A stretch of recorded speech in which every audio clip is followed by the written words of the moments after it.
Naylor was worried that just the two of us were out here, especially with the number of vegetables we discovered. So we came here to add more eyes to our surroundings, Kate said. Kate moved to hand Maya the sack. Thanks for coming back with this. Maya gratefully took the sack from Kate's outstretched hand. I was more worried about you. Kate shook her head, sounding a little annoyed. I kept thinking that while I was gone, something was going to drag you off into the dark. Putting some of the zucchini that she had already harvested into the sack, she laughed. I kept thinking that was going to happen.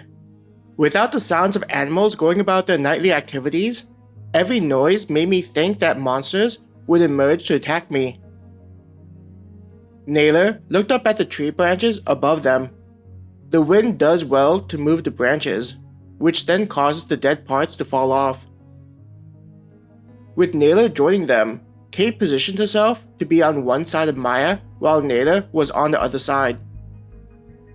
Having the two keep an eye out for any monsters reassured Maya. Now, she could focus on just harvesting the vegetables and putting them into the sack for them to bring back. I noticed that they were finished getting the monsters, Kate said to Naylor. They just need to cut up the things and either add them into the pot to be made into a stew or roast them, Naylor said.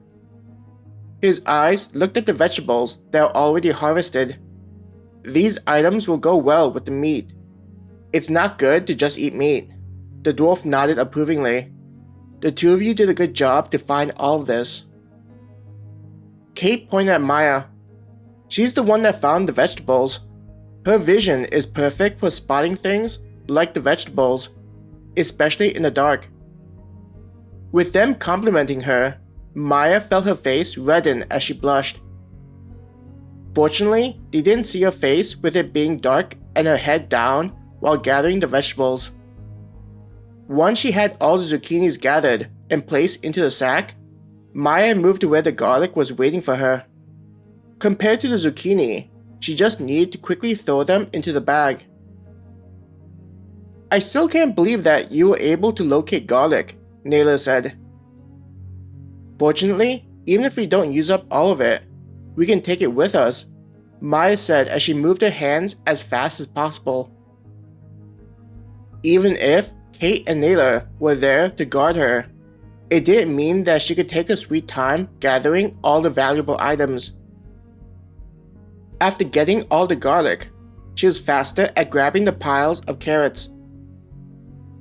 Are you ready? Naylor asked after seeing Maya finish with the carrots. Maya shook her head. There are still potatoes that need to be harvested. There's more? Naylor's eyes widened in surprise. Kate laughed at Naylor's reaction to the news that there were also potatoes. It's crazy, right? While Kate and Naylor were chatting about all the food they found, Maya went to the potatoes. At least with the potatoes, they come all grouped together. I just need to pull each grouping out, and it shouldn't take more time, Maya sighed. Maya may have enjoyed the fact that there were so many items ready to be harvested. At the same time, she didn't like how they were risking themselves. The camp was also more vulnerable, with the three not being there if something happened.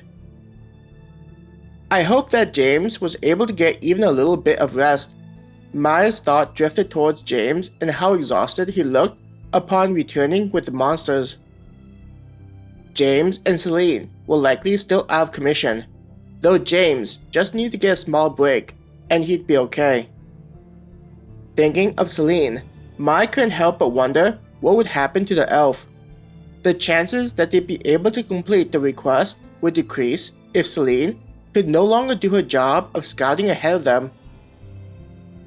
It felt like everything that could go wrong was going wrong.